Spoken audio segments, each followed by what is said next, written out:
from JNCASR Bengaluru. He'll be speaking on rational design of NASICON frameworks for fast charging and long-lasting sodium-ion batteries. Good morning, everyone. So it's a great honor to be here. I would like to thank the organizer, Professor Pradeep, for this wonderful opportunity. And I'm impressed by the interaction happened in the yesterday night, and students had a lot of questions and try to show something we can in a response. So today I want to talk about some ongoing research in my group about sodium battery. I slightly modified the title to give you an overview rather than specific examples. And I want to highlight this part, the rational design, because you might have there are many researchers do the materials approach there. They dope something, they substitute something, they modify the material, they look at the properties, but what is missing here is most of the time is why I do this job and what my response is and how do I. Okay, so so I'm trying to see how can I address this talk. Okay, so in my group we mostly work on the storage, electrochemical and storage. We work on materials aspect. We do develop materials for the anode, cathode, electrolyte. We work on interfaces. We develop operator studies. We look at the interfaces. We look at the bulk. We look at the ion transport. What happens when I do the operation? We engineer the devices to get more performance. We recently start to see how to recycle those used material in the battery. And we have a wide range of collaborators for doing advanced characterization, also computation. And I also acknowledge the funding from the various agencies, and we use a large scale the measurement facilities, ALBA or DESI or Argon, to understand the materials. I'll share some of the research during my talk. Okay, so today we are using lithium batteries for various reasons. It's for your mobile phone, laptops, EVs we talk about. We also talk about large scale storage here. And if you look at the evolution of this technology, we didn't come here very fast. Okay, so just to show you the research on the electrochemistry as well as developing batteries, it started around 1800, voltaic battery, everybody reads from the textbook. And then we see the birth of lead acid battery, nickel cadmium battery, and then recently lithium ion battery. So if somebody knows about this Moore's law, the prediction of this transistor capability, we know that how fast the technology developed. So a few decades ago we were using the floppy disk. Then we have the CD-ROMs and then the DVD, and today we are using a small piece of USB stick to store a large amount of data. But when you look at the energy density, that is how much energy I store in a given volume or a given weight of a battery. If I plot this, during this time, we start with lead acid in 1859, the energy density is like 30 watt-hours per kg. Then we started to develop nickel cadmium, nickel metal hydride technology, and then lithium recently we are trying to push. So the 30 watt-hour per kg comes to 100, and then 150, 200, 300 as of now, we speak the best we can do. Let's say we triple the energy density, and it took nearly 200 years.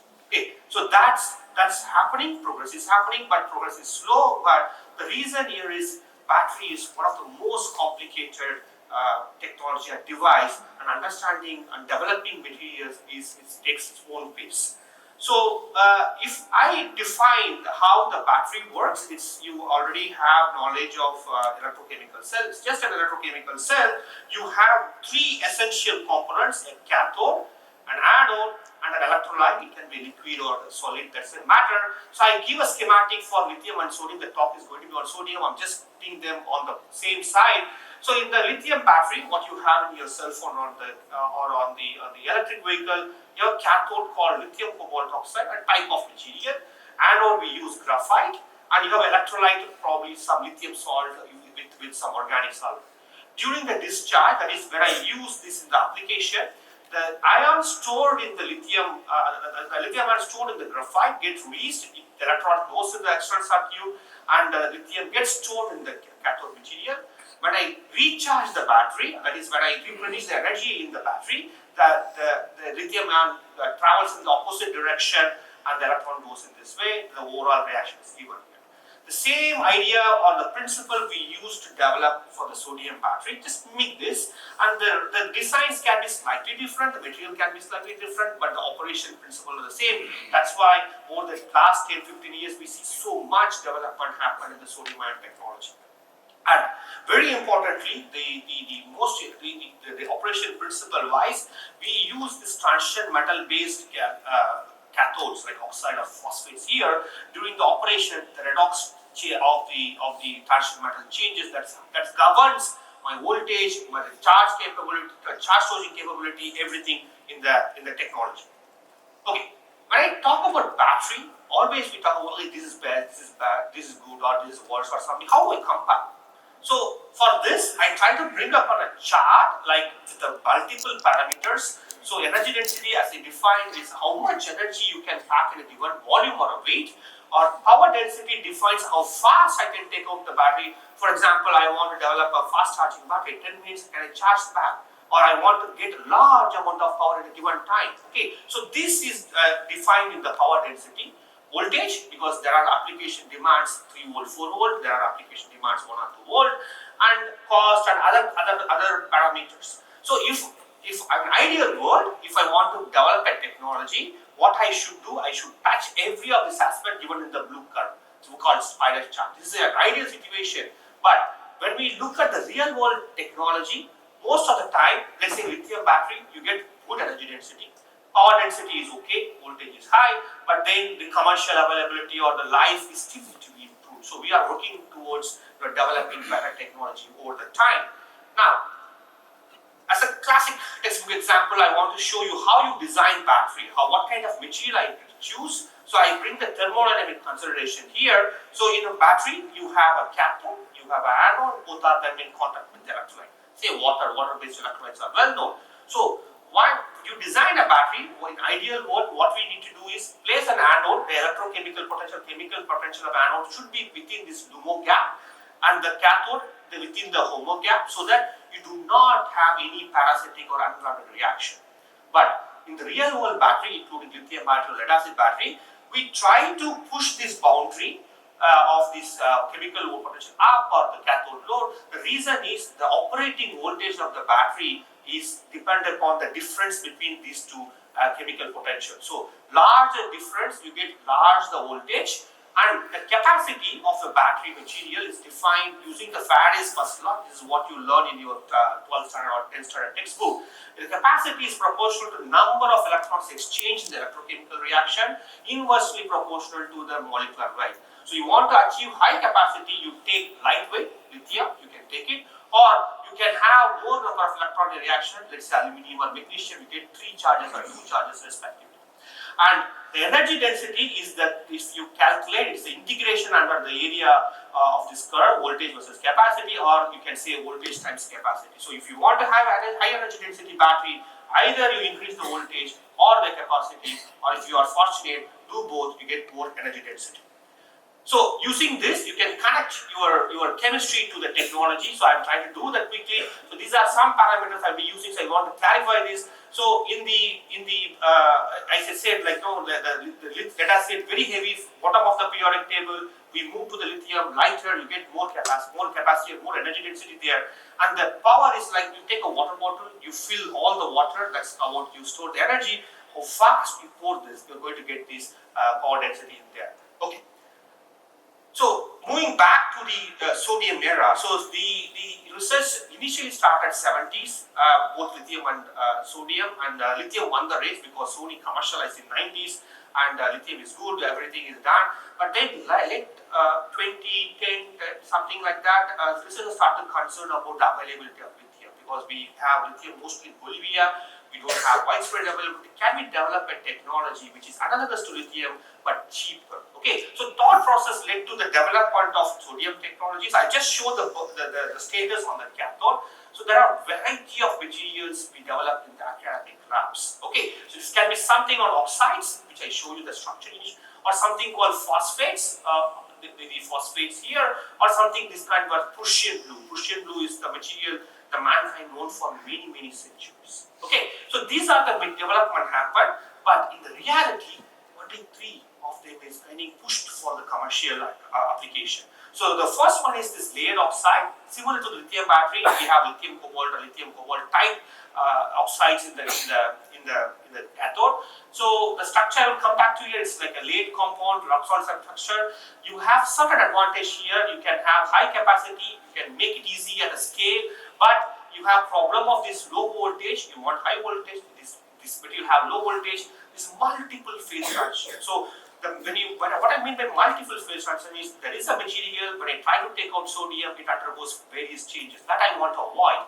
And when you go to the Prussian blue, it's good about capacity voltage. You can make it very easily. It's just a simple precipitation reaction. You can do it at scale, but there are issues with water molecules and the low volume material. Similarly, phosphates are great, high voltage stability, but the capacity is low. So these are the challenges. Still, we have to improve the material properties and so on. So I will try to give some classic example what I'm doing in our lab. So the layered oxide starting. So like when you probably know the crystal structure of sodium chloride. These are one and the same, but the difference here is the sodium. There's a single site, whereas here the two side. One is the transition metal, other is the sodium. Because of the ionic size difference, you start to have an ordered structure here. Depending upon the composition, we see this O3, P2, and like various advantages. One can have large sodium, can have low sodium, so capacity is low. But you have a vacancy here, the sodium can move faster, you get faster reactions here. So both have advantage and disadvantage. And when I have structure like this transition metal layer, you can start to pick up different elements from the periodic table. And each of these elements has their own advantage, disadvantage, both in chemistry and availability. For instance, if you start to use manganese and iron, so there is no boundary to use the manganese and iron with respect to geopolitical situation. So you can develop something that's very interesting, but there's a scientific problem here. Iron 3 will be there in the material when you make. When you oxidize, it goes to iron 4+. This is very, very unstable in octahedral environment. So it is even migrating to the sodium layer. That will be a problem. Then Iron 3 plus 4+, it's a Jahn-Teller effect. When I do the repeated cycling, the stress will develop in my material that leads to the capacity decay.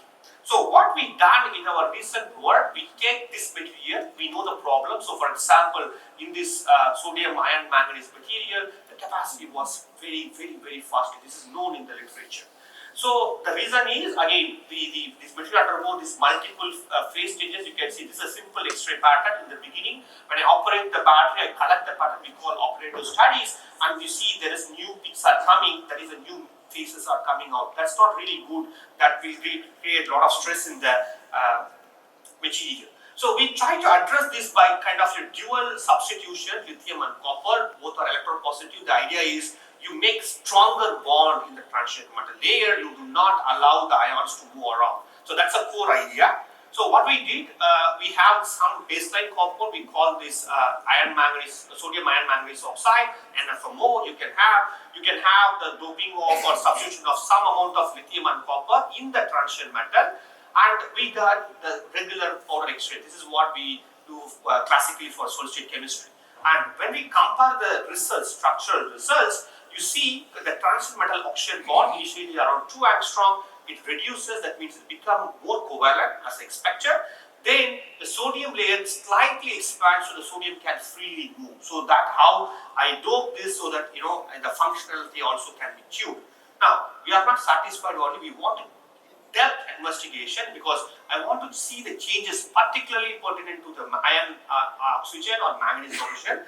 The way I do that is go to synchrotron. I perform this X-ray absorption spectroscopy. I cut out this extended X-ray fine structure absorption spectra. So these are the spectra we fit with different models. I don't want to give the details about that, but the idea here is this iron oxygen, the first shell coordination of octahedra, you see that that's already fitted between these two and manganese also. Here are the results. So if I look at the iron case, with the substitution, you are able to make longer bonds, or the ionicity of the bonds are increasing.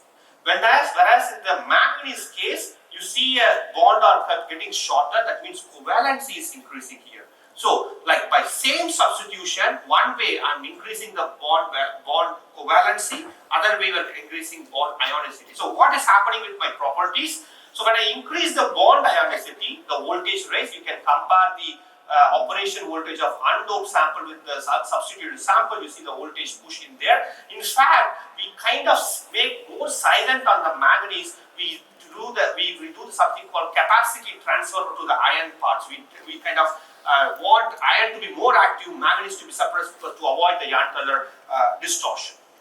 Okay, when I do that, what is the effect? So I see the cycle life. So when I have the baseline material, it fades quickly. At the end of 500 cycle, it's only 58%. When I do this doping or the substitution, the material is very, very stable. About 90% of capacity is retained. So this is the result. Now I try to understand why it happened. I collect the powder X-ray diffraction during the electrochemical reaction. You see in the left, the peak is moving like this, more or less same on the chart, but on the discharge, that's a significant difference. You see multiple phase transition on the undoped sample, whereas it's a single phase nearly in the substituted sample. And why it happens here is, as I push more sodium, manganese start to form as Mn3+, yarn color effect. That's a whole distortion you can see in the bulk scale. You can see this monoclinic phase. When I try to substitute in the material, the bonds become more covalent. We do not see the structural changes. The material is very, very stable. Even we can go deeper, we can do the EFCS, we can try to probe what is happening at the local shell, iron and manganese. We see in the undoped sample significant changes on the manganese, whereas in the doped sample, this is kind of very, very arrested here. Okay, so by substitution, we are addressing the issue. At the same time, we are also going deeper to understand what's happening in my material. Okay, I'll move on to the next example on the sodium cathode, which is supposed to, I start from the beginning, but I will try to glimpse of this. So, Professor Goodenough, legendary figure in the batteries field, he made three important discovery in the materials: lithium cobalt oxide 1980, spinel 1983, and olivine 1997. All of them are commercial. And in fact, the NASICON is another material he discovered in 1976. It was gaining the traction in the recent year. It was proposed initially as a sodium conductor, sodium ionic conductor, because of this three-dimensional structure. Now, if I look at the structure, you see a kind of what we call lantern units. There are two metal octahedra and three PO4 or sulfate or silicate tetrahedra. You stack them along the C-axis. And in this structure, there are two sodium ions. One is here, the sodium 1. Other is sodium 2, you can see this here, and these sodium ions can hop from one side to another side through this bottleneck under the influence of current. So we want ionic conduction occurs. The good thing about this structure, why I picked this during my independent career, you can have a large variety of chemical substitution. So you can choose the first 2 or 3 periodic row of the transition elements, you can substitute various elements, so you can tune the amount of sodium here. So in theory, what I am trying to do here is, if I extract, let's say, all the sodium out of this, we can take all the 4 sodium from the structure, we can reach a capacity around 200 milliamp per gram, and this number can exactly match with my lithium performance, so that I can build a technology competitive enough for lithium. That's an idea. But I will show you how difficult it is we are doing. So when I take a structure, the first thing I do ask here is, what is the functionality of my transition metal? What my transition metal is doing? So if I give an example here, the same structure I do with titanium, the voltage is low, it's not good for cathode. For vanadium, it's very high, vanadium 3+, 4+, it is very, very classic, it's one of the prime candidate for the commercialization. Chromium is even better, 4.5 volt, but it's very, very unstable because 4+ is not stable at octahedral formation. Iron is good, come out for the environmental perspective, cost perspective, but the voltage is low. So we decided to pursue something on vanadium. There are bimetal and trimetal can be always reported in literature, but one need to understand what the role of the iron or any of the substitution is happening here. So what we did as an exercise, so quickly, so we start from the vanadium and take manganese, try to substitute and see what happens. You see there is a voltage is 3.4. I try to put manganese, the voltage is slightly pushed up, so I get better energy density. That's an idea here. But most of the time, we always see these end members, we don't see this, what is happening in between. There are plenty of compositions one can do, always getting ignored, and we see, okay, why is that case? We do a very simple exercise.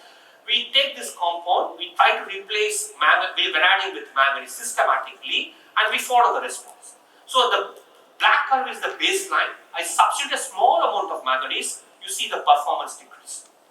And when I try to keep on going, the performance is increasing even better than the end member. So we are shocked at the first time we see, okay, the suboptimal composition, which is normally ignored, can give you better capacity. The rate, that is the rate in the sense, these are the reaction speed, is the fast charging thing. So the capacity always decline because of the kinetic reason. How much decline is the worst case? So for example, the green curve, you see 90 here, you see 45 at 5C, half of this capacity is lost. This is a bad material. But if I take this, the pink 0.75, 105, you can see nearly 90 at a faster C rate. This is like 20 minutes charging. I get a better response. So how do I tailor? Because of careful substitution, understanding what's happening in my material. Okay, so we have done this exercise over and over. Like we also come up with this ternary phase diagram. This is something of physical chemistry. You have water, acetic acid, and chloroform. You mix it, you see whether it's single phase or two phase. We have done the same exercise, taking the structure, dope or substitute different elements and see what is the response. We always think that, you know, like the way randomly substitute the material will work, but understanding this is very, very important. So just to summarize the result in terms of electrochemical response, you see here, this is vanadium, zirconium. Zirconium is always electrochemically silent. Vanadium, you have one electron, theoretically it is matching with your capacity. No issues on that. When I try to push up more with simply replacing vanadium with manganese, another electrochemically active cation, but I start to see the drop in the capacity. You have to understand why. Then we also done the same thing for the other corners. You see this here, this capacity is increasing, this capacity increasing, and we find out, you know, all these are for various reasons. For example, in this region, there is what we call anti-site mixing. So when I make the material, I simply mix the precursor and fire at high temperature. What happens in the reality, sodium goes into the manganese place and manganese comes to the sodium place. This site mixing blocks the charge carrier pathway. So when I have this, I will not get any electrochemical response. So this needs to be understood from there. Okay, we further go on to see which material is best, and we found this the optimal composition is best, and we see the grading because normally for various reasons people want this manganese is great because it's cheap or environmental friendly, but in reality what we found, vanadium rich compounds are much better than the manganese rich compounds. This is another important thing in the field. Okay, so as I said in some time ago, we want more energy density, more capacity is needed. We try to charge the battery or cathode at high voltage, try to remove more sodium, but the cathodes are coming as a failure because you remove the sodium from the Na1, the structure destroys. So what's happening as a status, you see the target is here, but all of the materials are like half of the way. So we still need to improve this. We still are working on how to tune the material, and we can address this capacity. So quickly, I'll move on this fast charging area. So today's world, everybody is in urgency. We want to recharge our battery very faster. So classically, in the lithium battery, we use graphite. But when I try to fast charge, you see this kind of dendrite will grow on the graphite face and will touch the electrode. It will catch a fire. So to address this issue, there are some efforts to develop alternative chemistry, lithium titanate or titanium niobium oxide. The voltage of anodes are like 1 volt, slightly above the 0 volt plating, so you get better fast recharge capacity. This is not happening in the sodium case because we do not have a suitable material so far. We thought, why not NASICON? Because NASICON is we have electrolyte, we have cathode, why not anode? So in fact, anodes chemistry is reported, say vanadium is 1.6.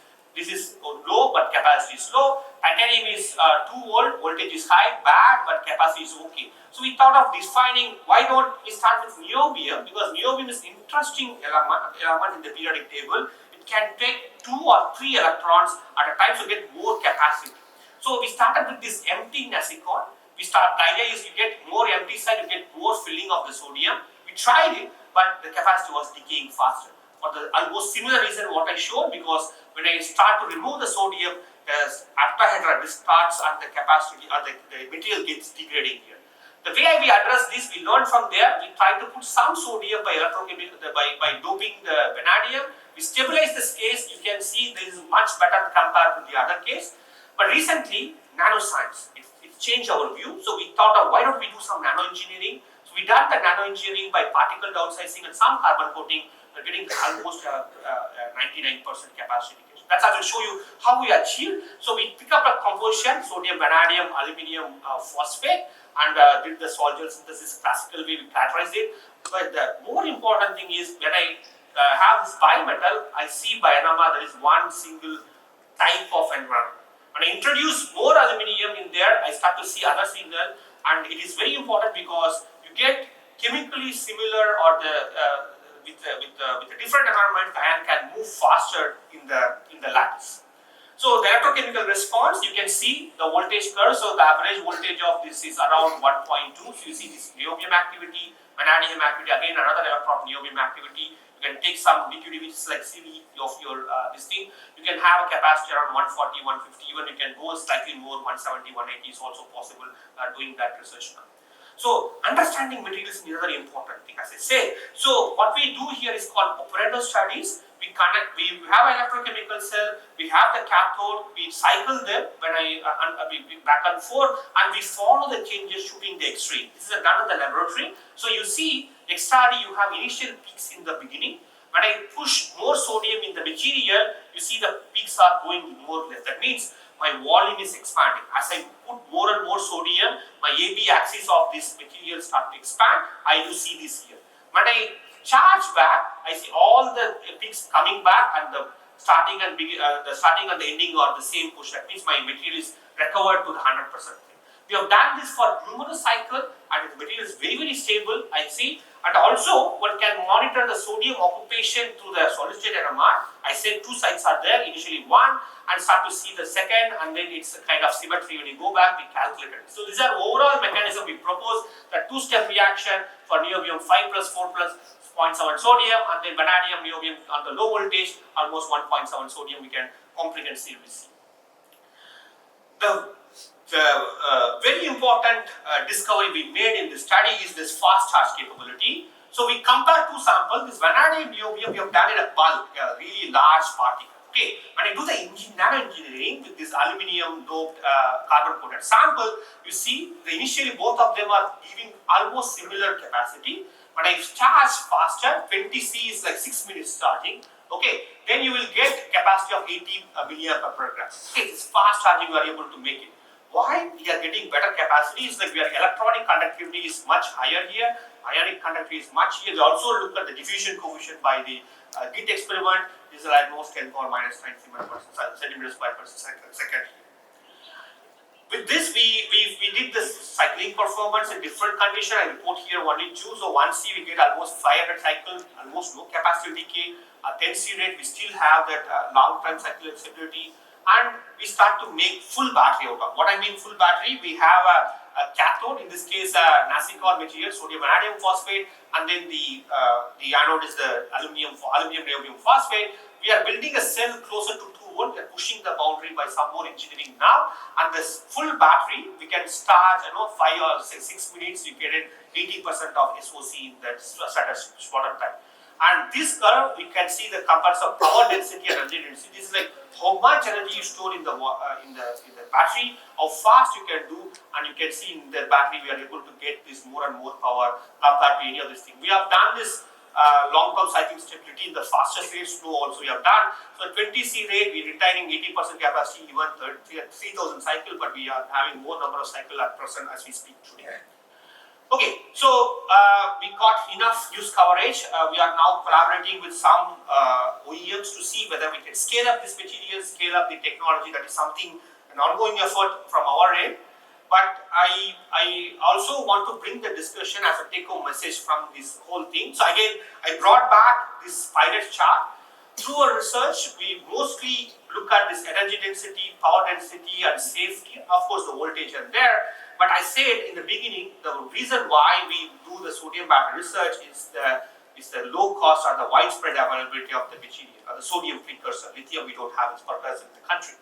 So some research has done some back-end-the-envelope calculation. So whether the sodium research is making any sense. For example, of the materials in US dollars per kilowatt hour scale, you see for lithium material this is very, very high. Sodium materials are very, very cheap. Brown, it's really great. But let us look at another scale. If I want to make 1 kilowatt of a battery, how much amount of material I have to pack? For for the lithium chemistry, it's about 1.4 or 2 kg, whereas here in the sodium case, always more than 2. Okay, but I need more material that associate with the cost because I'm going to pack more and more material in the given kilowatt hour. So if I do the calculation, the numbers are telling me that the sodium, the cost will be almost like lithium LFP as of this forecast, you would say. Okay, so now there is a debate for a lot of OEMs or the startups in the West whether it is going to make sense. It's the last slide. I'm doing finishing it. So this is another. So this is where I believe the chemist or material scientist has to play a major role developing smarter materials. So if we can make that, probably my motivation is not to beat the technology of lithium, to complement it. Probably this could be some game we can always play. The other end, somebody asked me yesterday if I want an entrepreneur, what can be done? There are plenty of room for this energy storage market. So the story is very interesting. There are this Northvolt is a startup on the European side, and the Natron is from the US. Both of them are considered as pioneers in the sodium battery technology. But unfortunately, both of them have to shut down their facility over the last 2-3 months. Whereas, if you look at the Chinese scenario, their companies, Cattle or the BYD, constantly putting their effort to build better technology. So they are not still better than lithium, half of they I would say, but their business is picking up here. So I think with this scenario, I believe there could be more things can be done in this country given your contributions. With this, I will thank you for the opportunity again, and I'm happy to take the questions. Thank you very much for house is open for interaction with students.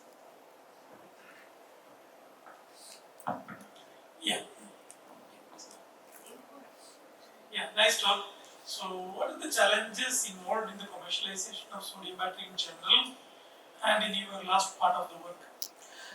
Okay, so chemistry-wise, what we are doing, developing materials are more or less same like lithium. So if you have a plant of lithium manufacturing materials, I'm going to follow this more or less similar process. That's okay. But the today's world, particularly the business world, the forecast is telling that making the materials a scale, we don't have the cost advantage.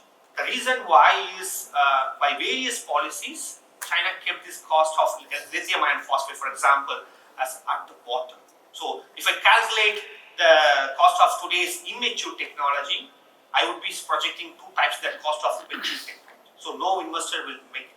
But suppose if this is my take, so 10 years before, LFP was so high, the cost is very high. So if somebody take a decision not to work on the LFP, they could have not reached that place. So probably, I think we have to play a multiple role here, chemist or the engineer as well as the business people. So that's the scenario right now. Thank you. Very nice talk, and as usual, I expected this kind of a talk. Fantastic, great collaborations.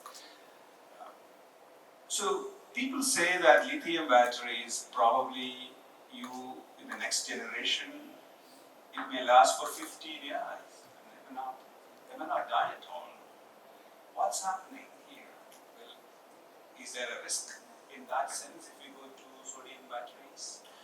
Yeah, so this is depending upon the chemistry of the materials what you choose. For example, if you take LFP graphite, you may not get that longer. Still, I mean, you get probably 7 to 8 years to maximum 10 years. You go for premium batteries. But there are chemistries like LFP, LQO. Those technologies can long last. So same thing I'm trying to project in my work, the polyanionic materials. So far we have done 3,000, maybe 10,000 cycles in my lab, that's all. So that if this goes to the market, we can go for that kind of 10 to 15 years time. But we may have to compromise on the energy. So in batteries, how much energy you have kind of inversely proportional to the safety or the lifetime. The more the energy, you get probably those 2 problems. If we compromise little there, can push this. Sodium can reach there, definitely. The other question in the context of students' work, they look at this subject area. Lithium has matured and sodium is coming up. There's a lot of silicon that is there. So when you look at the periodic table, where should you look at if someone is interested in so I missed the table. I usually have this table in my lecture, so I cut it down. Sorry for that. So that's why I tried to connect it. The evolution of this battery technology took very, very slow. We were at bottom initially, lead. This lead acid batteries are there still. And we touched the nickel cadmium in the middle. We are improved energy density, then lithium, the lighter, and then we go to sodium slightly in there. My take here is, we are having this variety of battery technology. We are not going to compete and outpace one technology with other. It's not going to happen. We're going to complement. So lithium definitely will be there for cars and do that in there. Sodium can be a complementing technique. For example, it can be a grid storage, or it can be kind of a two-wheeler application or something like that, where I have my own resources in the country. The cost is not a problem. I can build. So as a chemist, what I'm going to do, I would say consider everything. Silicon is another thing, because now people are talking about silicon air batteries, like aluminum air battery. The cost of silicon is very, very low. So if I can make a technology based upon aluminum or silicon, I have a huge cost advantage. Whether that is going to be in the market, how fast, that's a question for the chemist to pick up. Questions from students? Yeah.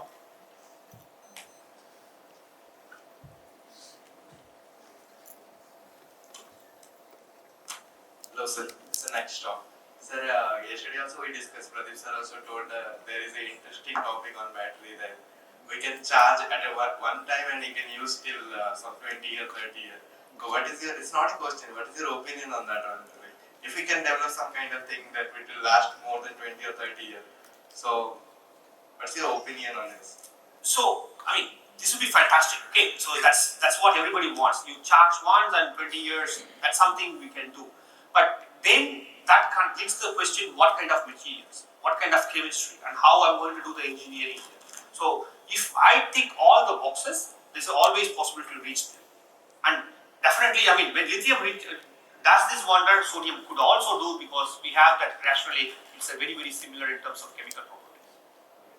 Jumping from one place, like currently battery is giving more than some 5 hours, 6 hours.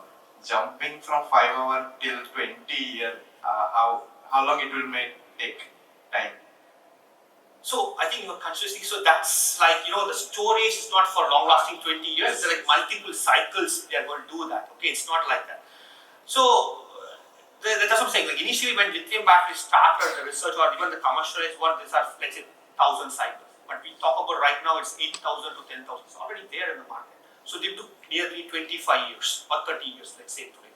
So probably another 10 to 20 years, let's say, because this requires multi-dimensional efforts, all the way from chemistry, physics, materials to the engineering. So all the contributions are needed. The other thing I also want to pick up now, but this with short time I could do, AI is a big way is coming. It's not only for the material, all the way to manufacturing to the recycling, AI is leading now. So this is another area, of course, we can look for. Thank you, sir. Any more questions? You can satisfy both intellectual curiosity and business interest with this. Yeah, really, this sort of discussions, just like what Santosh was telling initially, he was motivated by Professor Pradeep's interaction in the initial time of his research. In the same way, Farook College gave an opportunity, especially the chemistry department, by inviting world-class chemists and engineers for interaction with the younger mind. Maybe, hopefully, we expect that they will also be enlightened by these talks, and they will also be coming up as colorful researchers in the future. Once again, I thank all the speakers in this session and the host institution for organizing such a wonderful talk. Thank you very much.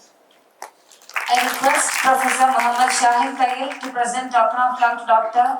Premkumar Senguttuvan.